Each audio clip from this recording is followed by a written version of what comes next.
Gagal kan ini. Gagal tengeunahan rame teu ieu. Ieu mah bener lah kudu.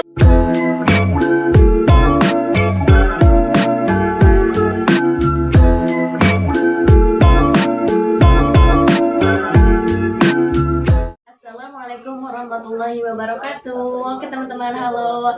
Perkenalkan, saya salah satu mahasiswa internasional Women University Bandung.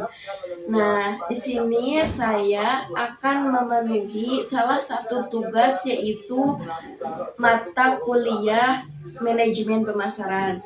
Nah, teman-teman, di sini saya tidak sendiri nih. Saya bersama kelompok saya itu ada 5 orang, satu kelompok 5 orang. Nah, teman-teman, sayangnya yang 2 itu berbasis online dikarenakan kita itu beda daerah. Oke, langsung saja kita panggil teman-teman saya nih yang satu daerah. Oke, silahkan masuk.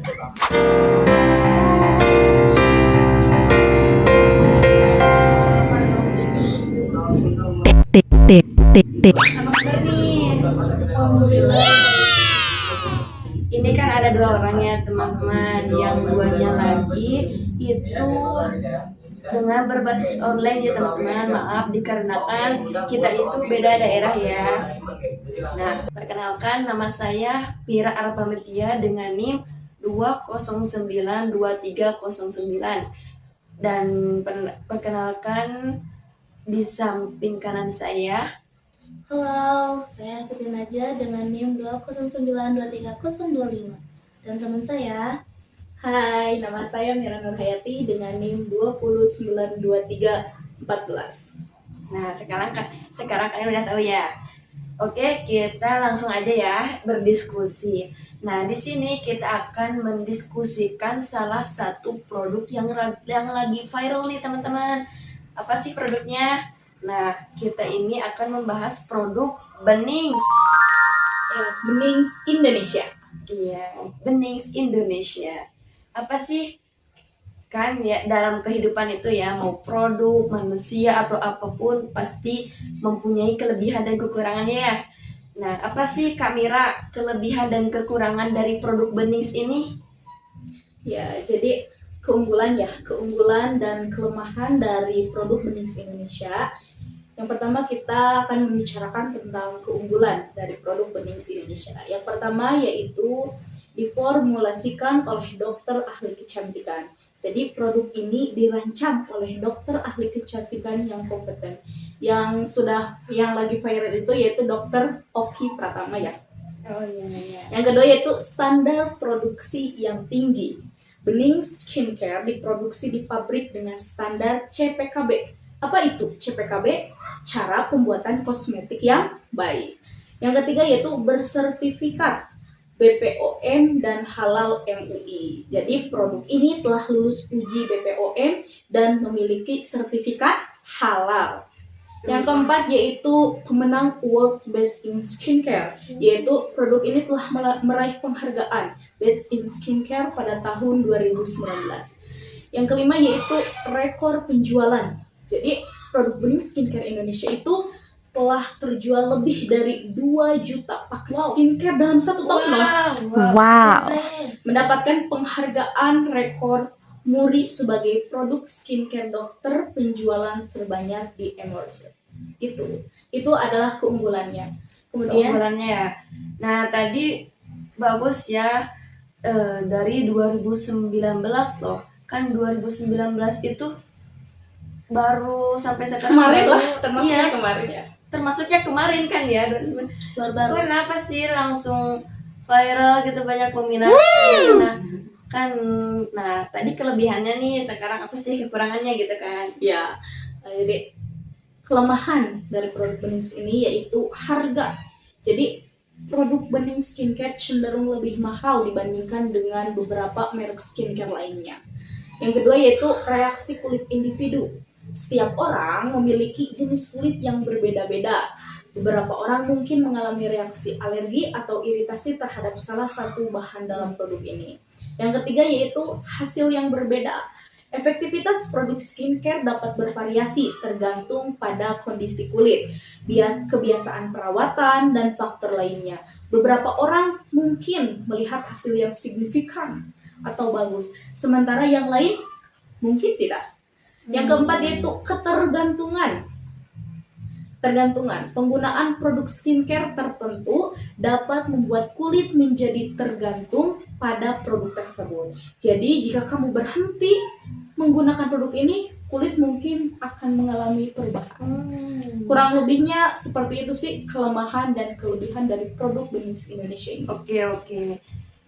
Ya, kalau saran saya sih ya, ketika kita bukan hanya produk Benings ini ya, yang lainnya juga kalau ada produk skincare gitu ya, kecantikan, kosmetik, ketika ketergantungan, itu sih sebaik apalagi ya kalau ketika nggak cocok nih kita langsung apa sih ini produk ini jelek, jangan langsung gitu ya. Mungkin itu kesalahan dari diri kita. Karena kita itu nggak Tidak adanya konsultasi dokter biasanya. Oke.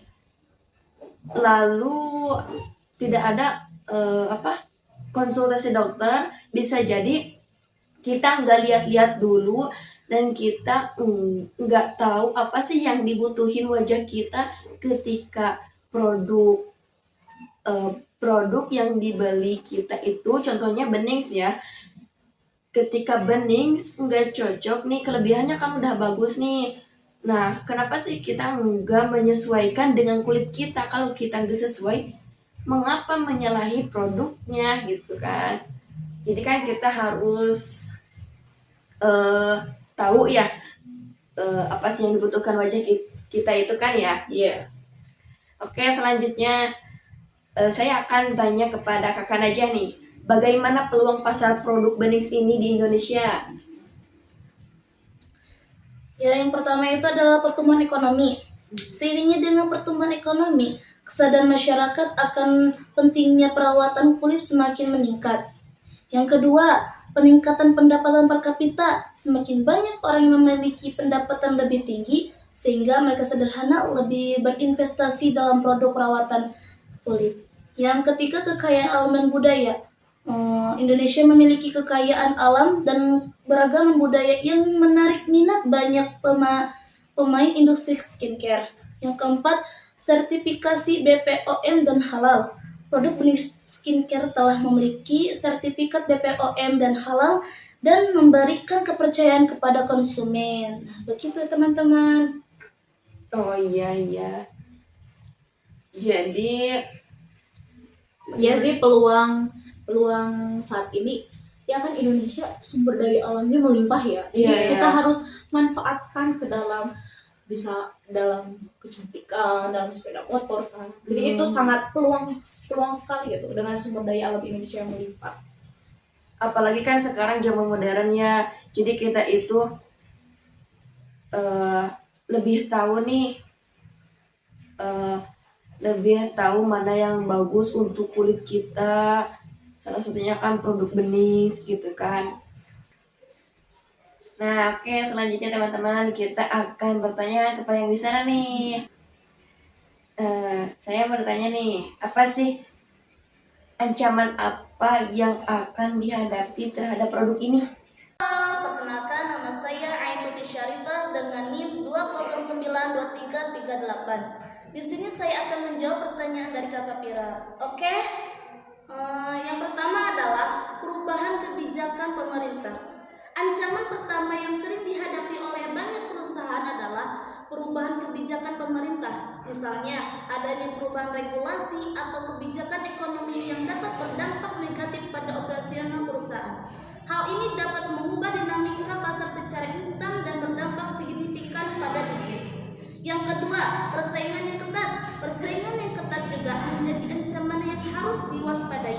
Dalam industri yang kompetitif, perusahaan harus mampu bersaing dengan pesaing-pesaing tangguh agar tetap relevan di pasar. Ancaman ini meliputi perusahaan dengan produk atau layanan yang serupa yang dapat mengurangi pasar atau mengalihkan pelanggan.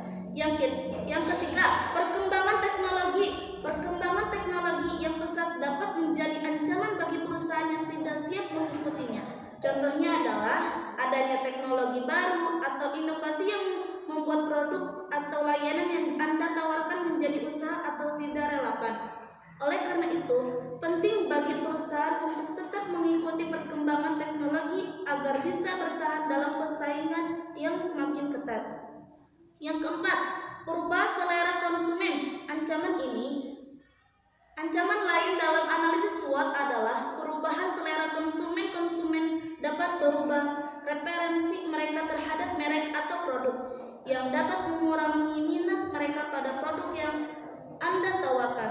Kebutuhan konsumen yang berubah juga dapat menyebabkan perusahaan harus menyesuaikan untuk tetap relevan dan memenuhi permintaan pasar. Yang kelima, perubahan ekonomi. Perubahan ekonomi seperti resesi atau fluktuasi mata uang juga menjadi ancaman dalam analisis SWOT. Ketika ekonomi sedang tidak stabil, konsumen biasanya mengurangi pengeluaran dan mencari alternatif yang lebih murah. Hal ini dapat berdampak negatif pada penjualan perusahaan dan ketersediaan dana untuk berproses. Terima kasih, saya kembalikan kepada Kakak Pira. Oke, terima kasih kepada Kakak Aituti ya namanya, Aituti. Oh, berarti begitu ya, yang mungkin saja terjadi ancaman tersebut ya kan. Oke, kita lanjut saja kepada kakak selanjutnya. Saya akan bertanya ya, strategi apa yang membuat produk ini meroket nih? Oke, silahkan menjelaskan. Bismillahirrahmanirrahim. Assalamualaikum warahmatullahi wabarakatuh. Halo guys. Di sini saya akan menjawab pertanyaan dari Kak Pira mengenai bagaimana sih strategi pemasaran dalam bidang skincare ini. Namun sebelum saya menjawab, di sini saya akan mengenalkan diri terlebih dahulu karena ada pepatah mengatakan tak kenal maka tak sayang. Perkenalkan, nama saya Ning Sopanurul Janah dengan NIM 209230117. Oke, di sini saya akan menjawab pertanyaan dari Kak Pira. Mungkin strategi yang pertama yaitu pemanfaatan media sosial seperti WhatsApp, Instagram, TikTok, dan sebagainya. Karena merupakan strategi yang efektif untuk mengenalkan produk dan membangun komunitas penggunaan yang loyal.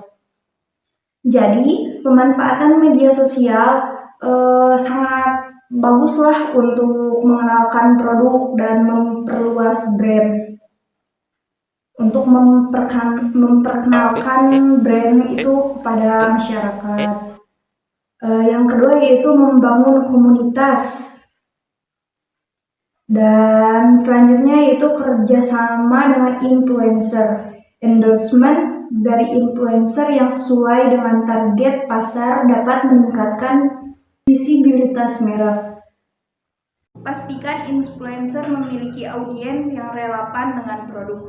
Dan yang selanjutnya yaitu personalisasi pengalaman pelanggan, yaitu fokus pada kebutuhan dan preferensi konsumen. Berikan pengalaman yang unik melalui layanan pelanggan yang ramah dan responsif.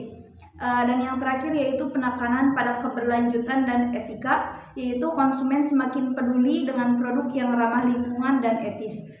Mungkin sekian yang dapat saya sampaikan dan saya kembalikan kepada Kak Pira. Terima kasih kepada kakak Sopa yang telah menjelaskan. Oh, jadi teman-teman seperti itu ya strateginya. Pantas aja produk Benex itu meroket lebih cepat ya. Oke, ya teman-teman, selesai sudah diskusi kami kali ini.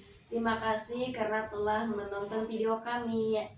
Semoga bermanfaat bagi kita, umumnya bagi kalian semua, khususnya bagi kita. Amin ya Allah ya Rabbal Alamin. Oke teman-teman, assalamualaikum warahmatullahi wabarakatuh. Dadah.